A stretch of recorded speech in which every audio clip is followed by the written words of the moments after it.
record here and it'll make a little voice. Okay, so let me go to your share screen and show you the your paper. And so you're right here. Brexit is symbolically the culmination of Eurosceptic sentiment. Due to the rise of Euroscepticism in the populist far-right politics, it is time to reflect on whether Europeanization has been a positive influence with, okay. Yeah, you know, as I stated earlier, you know, one of our tasks here is to polish your already excellent English to make it even more wonderful than it already is. So, yeah, and you know, somebody once told me that, you know, to help students learn to develop their English skills, it's better to let them choose how they want to write something rather than me say, I would write it like this. That doesn't help as much as if I give you two suggestions, at least two suggestions, and you can choose, or you can choose a third one, whatever. But like, for example, either one is okay. So, you know, but the idea is to let you choose what you want to, how you want to say it. So, you know, but either one's okay. There's no right or wrong way. Either one's all right. So I'll let you decide that. Has been a positive influence with respect to liberal democracy or not. First and foremost, the EU is a liberal democratic bureaucracy. That's an interesting point. Because of that institutionalization, yeah, let's say avoid using the adjective that as a pronoun, ask that what and write in the answer. If the answer is not clear, it means that your point is not clear. So because of that what is what? How would you answer that what is a question? Yeah, I guess I would talk about. No, I know, I'm just curious, how would you do it? Yeah, I guess I could fix that point. Well, I mean, no, we can talk about it now. Okay, cool. I guess because of the fact that liberal democracies require dialogue or tolerance or et cetera, et cetera. Yeah. Yeah, I mean, so that's, you know, like the same is true for me. I mean, I don't really know what I know unless I try to express it. And that means writing for the most part, but also means talking in class. Like I tell the students, I've told you, you know, one of the reasons I like to, we have to teach, and I like to teach is because I learn from it, because I have to clarify what it is in what I'm thinking, because I have to clarify in order to express it. So when you say because of that,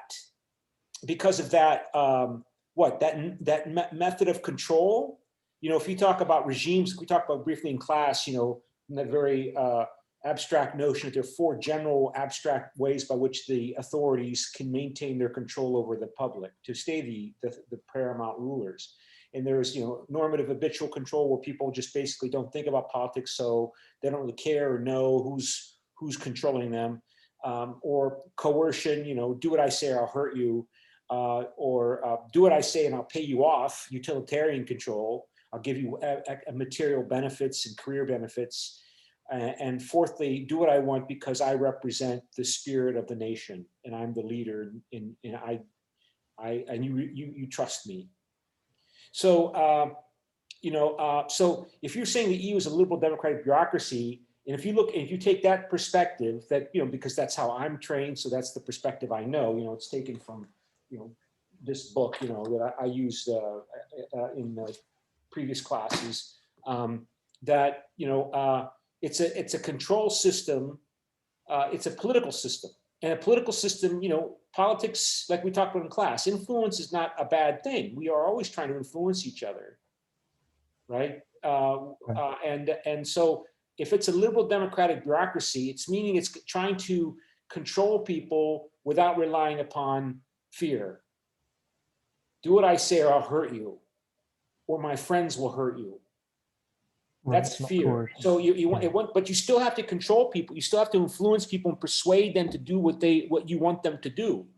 And, you know, there's different ways about which we try to persuade the ruler, persuade the public that the public should listen when Moon Jae-in and the government of Korea tells them to do something, including, for example, pay lots of money in taxes that they could keep. No, you can't keep it. You have to give it to us, and we will spend it. You know, for the Korean good. How do you persuade people? Like, I don't know, you did your military service. Why did you do your military service? You did the military service because you did, well, everybody does their military service. So that's like normative habitual obedience. But the fact that the Korean government was elected and claims therefore to speak for the will of the people, is part of the process by which they persuade us that we should listen to them when they tell us what to do. So the EU is a liberal democratic bureaucracy, is controlling people, promising them, look, if you guys obey, we're going to deliver better economic results, utilitarian control, right? I mean, and the European Union is all about that, right? That, you know, we're small countries in a world with US and the old Soviet Union and now China. And, you know, and if we want to have benefits, we need to cooperate as a trade bloc in negotiating with China and Japan and the United States. We need to reduce our barriers to trade so that we can get the full benefits of efficiency and part of the problem is that people, you know, and it's a general problem, you know, in relationship to this habitual peace that people are generally assume exists, that they just assume what exists is natural. Like they don't see, and that's an issue in the textbooks about European integration. Because as we talked about in class, you know, typically the kind of people that write these kind of textbooks, they're all tend to be supporters of European integration. They really want this peace project to work.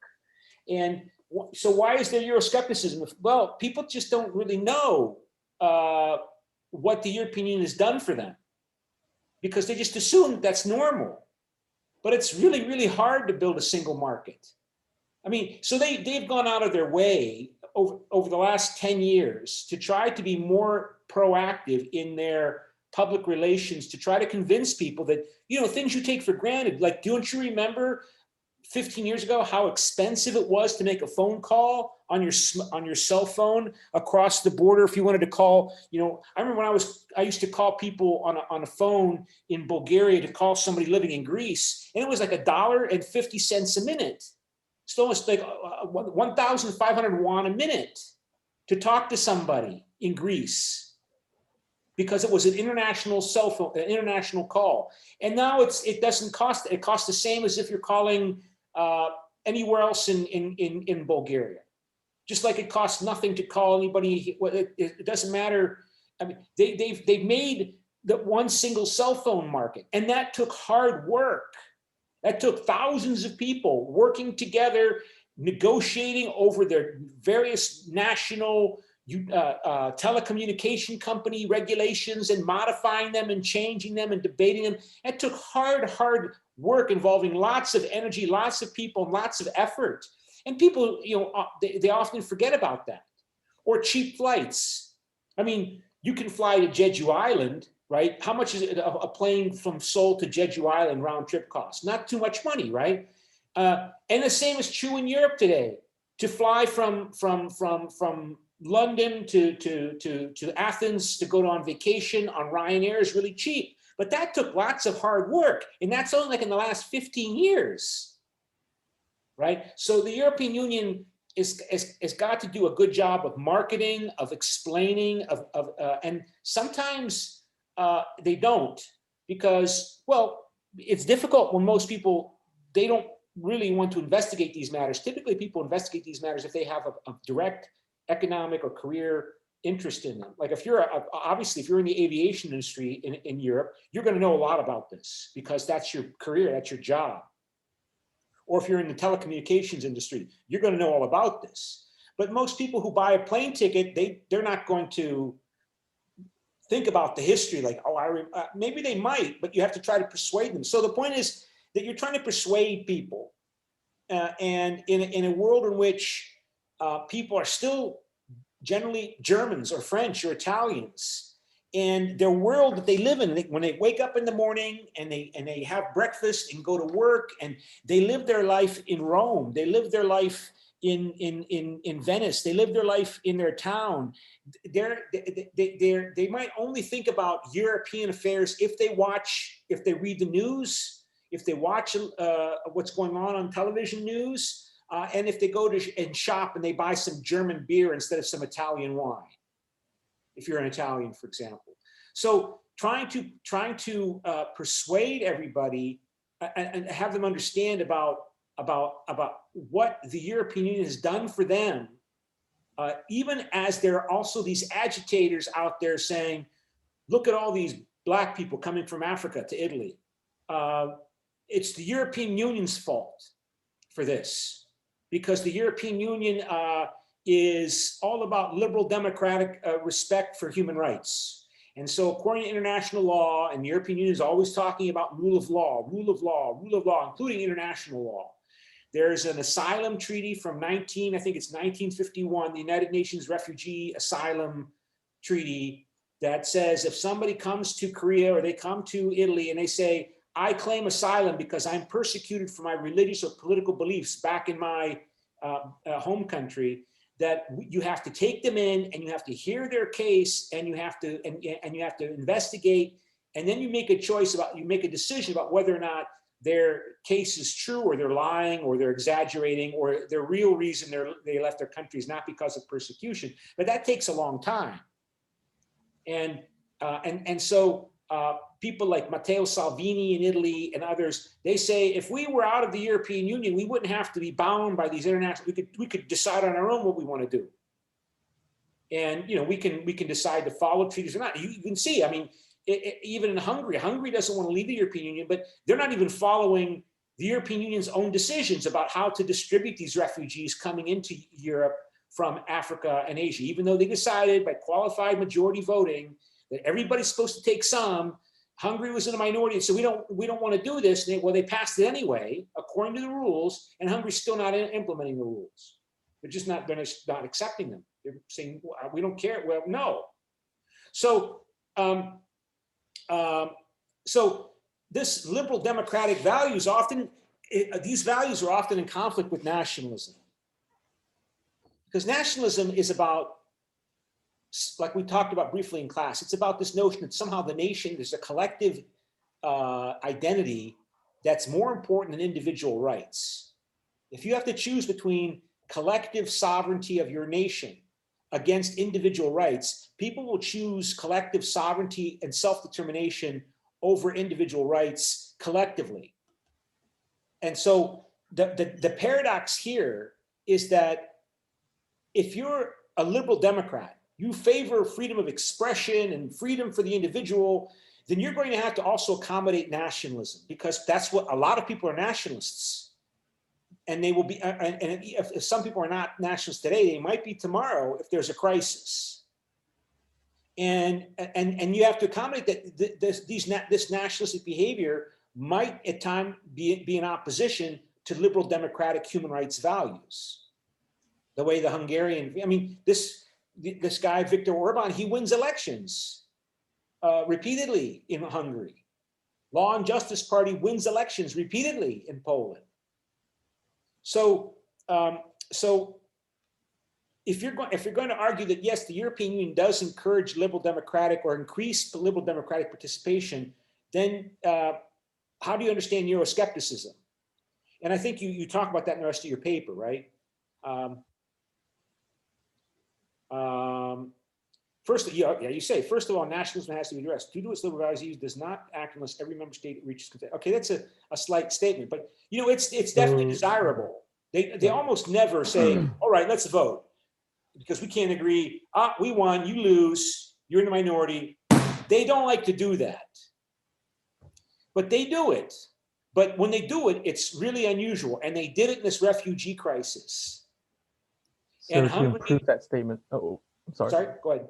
Sorry. So to improve that statement, I could probably write in general. I mean, you say unless every member reaches, that's a slight overstatement. The EU, for example, did use quality, and the council decided all. I mentioned it. So there are times when they will, but what are you going to do? You're going to arrest Viktor Orban and the Hungarian government for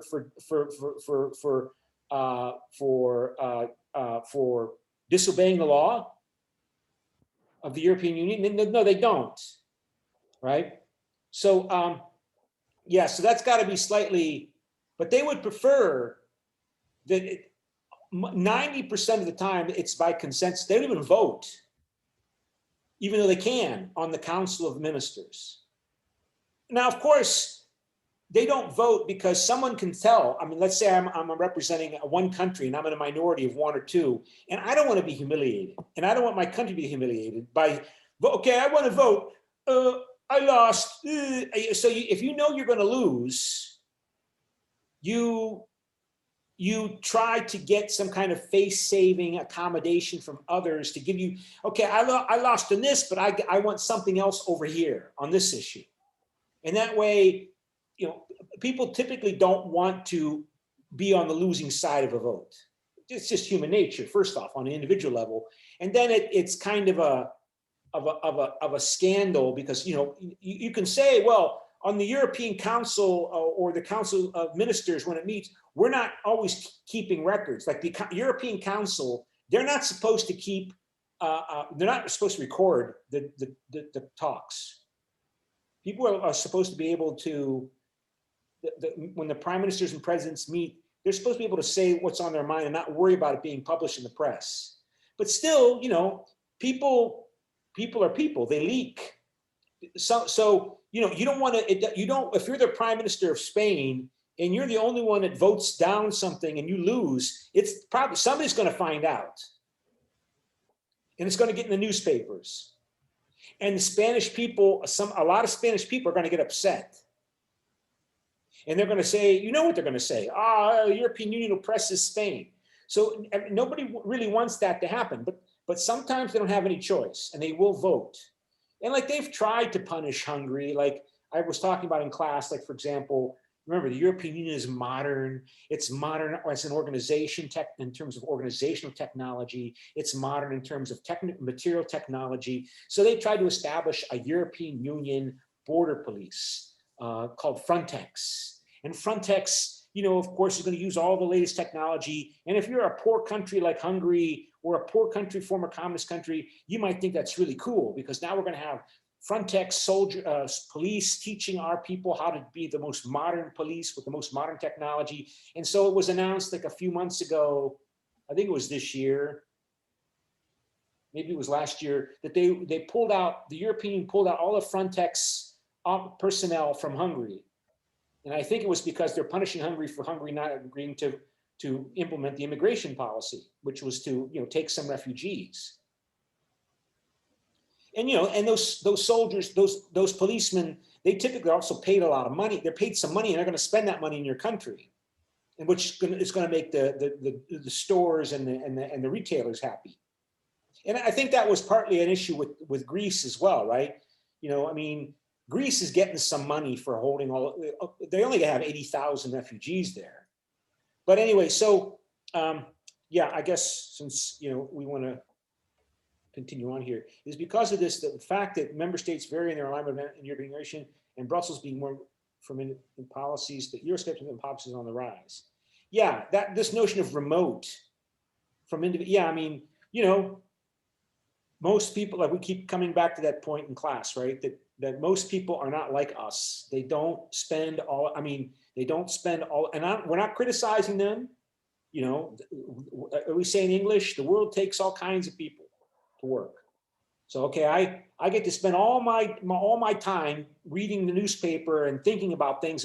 But most, you know, I can't live in that world by only with people like me. I've got to have people that work at McDonald's and that gather the trash and that build computers. And so, but for those people, they don't really necessarily understand what the European Union has done for them, and they don't want to understand it often. Like in the case of Brexit, economists would tell you, this is bad for Britain. This will have long-term economic consequences, that British economy will grow at a slower rate than it otherwise would over the next few years, in the long term, if it leaves the European Union. And they'll give you all sorts of formulae and show you according to their calculations how this works. And people who have this emotional resistance to allowing a Bulgarian and a Greek and a Cypriot and a Maltese judge and an Estonian judge and a Latvian judge and a German judge and a French judge, because each of the member states gets but one judge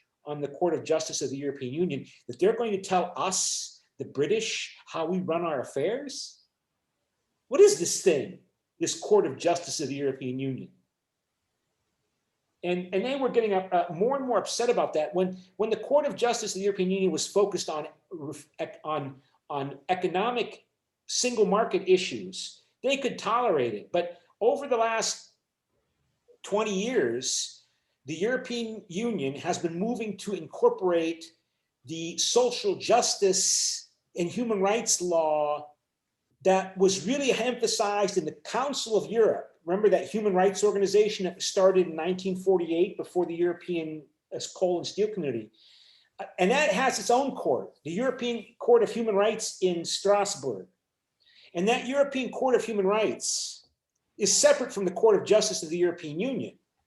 And that European Court of Human Rights, the biggest, I think the biggest number of complaints against among the members of the Court of European Court of European Court of Human Rights was against Britain, because Britain's treatment regarding Britain's treatment, London's treatment of Catholics in Northern Ireland.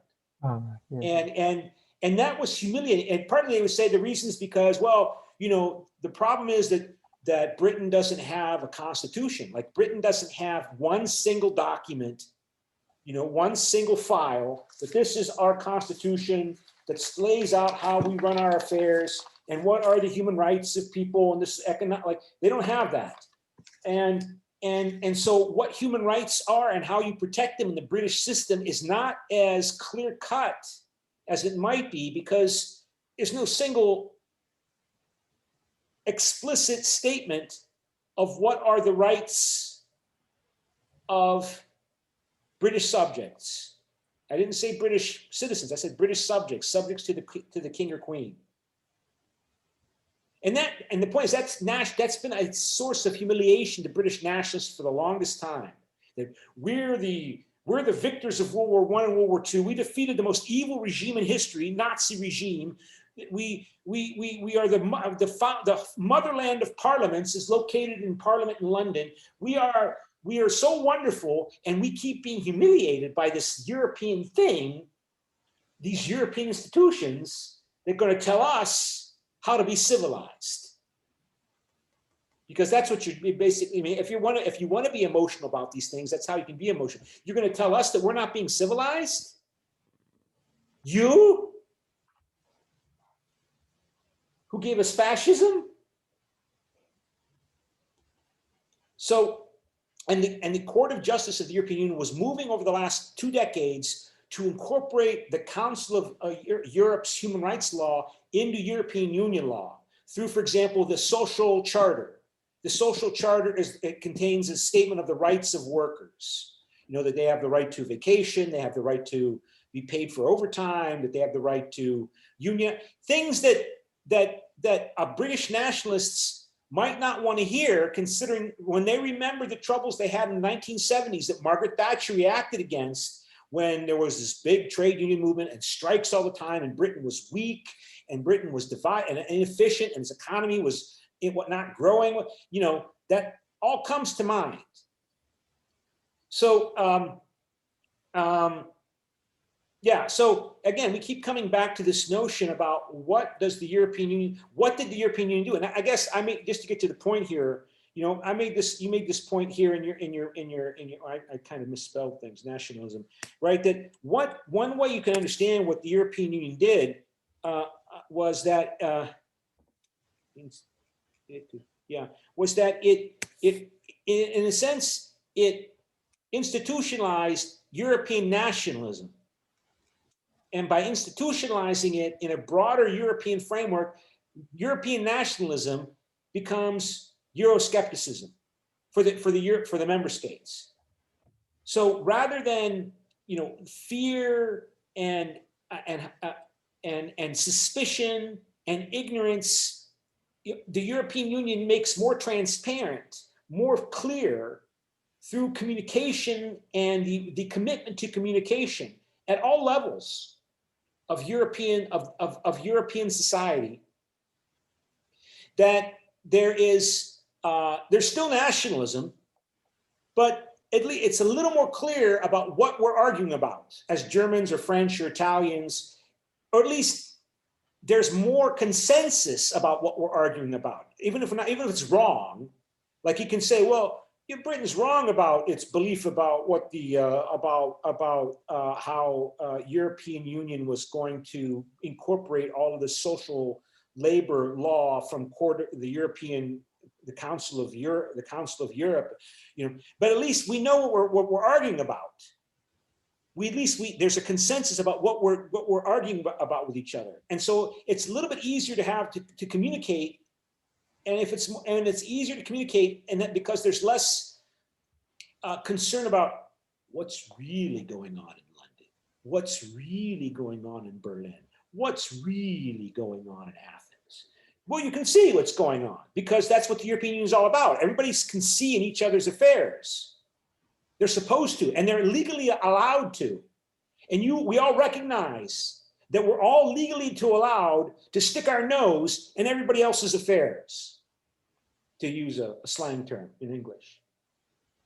And so, because in the past, when there wasn't agreement on that, before World War II, when there was this notion that we're sovereign, you can't tell us what to do and it's none of your business, but people still concerned about each other, and they don't know what really where things are going and how communication and what the terms of the communication are and what are the terms of dispute. There's more likely to be fear and suspicion and due to lack of transparency.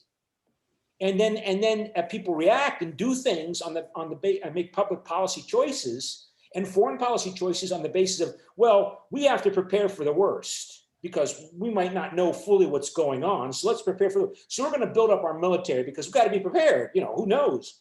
And of course, the other people see, well, look, they're building up their military. We have to build up our military.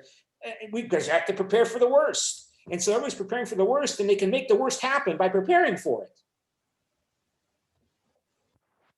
Right? So at least, even in the case of Brexit, right, you can, I mean, was Brexit inevitable? I mean, the people, you know, the authors of the chapter on Britain, they claim that the Brexit people said, we never really supported this notion of moving towards an ever closer union. That we just wanted the European Union to be an economic project. We don't want, you know, but when did they start saying that? You could say, well, it was pretty clear that they felt that way when they didn't join the euro.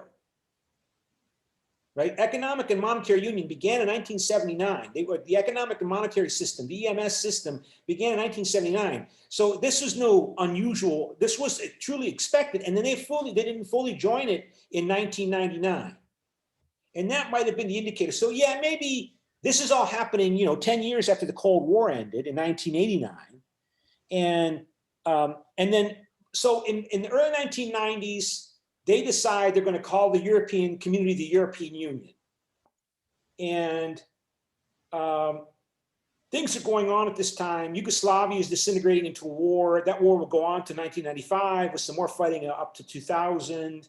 Soviet Union disintegrates. You know, there's the Treaty of Maastricht, then the Treaty of Amsterdam, then the Treaty of Nice. And that was I think that might have been the strong concern was the Eurozone. But, you know, even if it's an economic project, you can say, well, they should have joined. I mean, that makes sense, you know, join the Eurozone.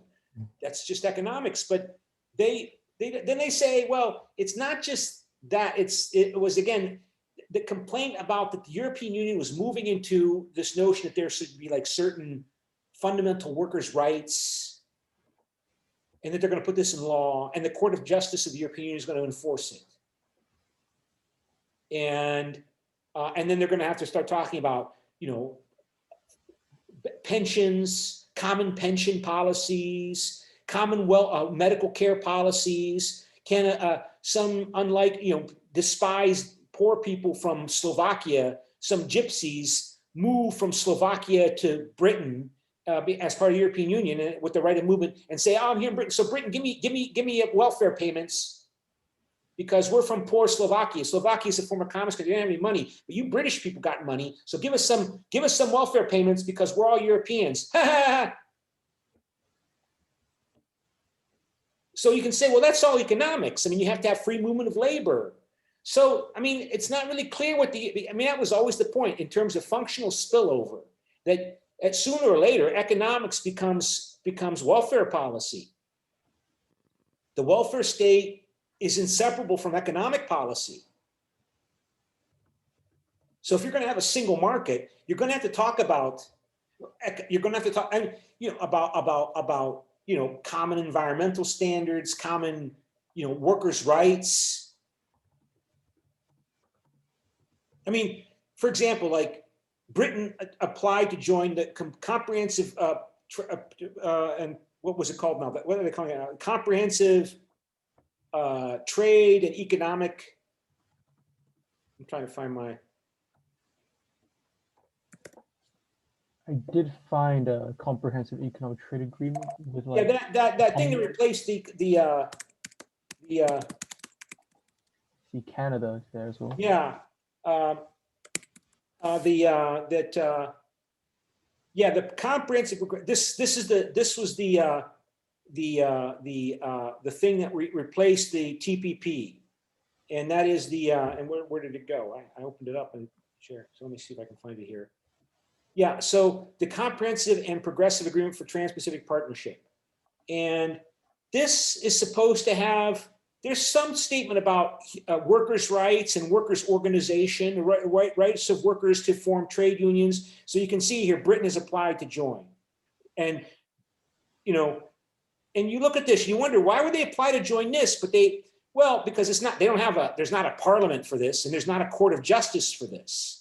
There's not a comprehensive plan agreement for trade agreement court of justice for this. You can see, by the way, that you got two former British colonies belong to it, Canada and Australia, which I'm sure makes British nationalists happy. So, I mean, it's difficult to get a clear understanding what Brexit people are upset about, because it's something, well, they're upset about having to submit to, they come out and say, we don't want to submit to the European Court. That was always the consider, that we don't want to be subject to the rulings of the Court of Justice of the European Union. That summarizes it. But keep in mind, the Court of Justice in the European Union was moving towards including more social welfare rulings in its policies as a result of that. Like, for example, like the way, they're talking about coming up with some way by which people can maintain their pension rights as they move around the European Union from poor Romania to rich France. How do people pay into their pensions when they're working in France, but they're Romanians working in France? They pay into the Romanian state pensions. And so that's, again, a welfare policy issue. And those issues, they can be, they got to be addressed by the European Union policymaking process, and then enforced and monitored by the European Commission, and enforced if necessary by the European Court of Justice. So, okay, well, do you have any questions? Not necessarily. I mean, okay, I will send you this because I made some more change, some minor changes here, and I'll send you this again. And I will copy the link to, I will upload the video to YouTube and send you the link when it's ready. Okay? All right. Sounds good. Okay. And all right. So I'll see you maybe in the fall. Okay. Bye.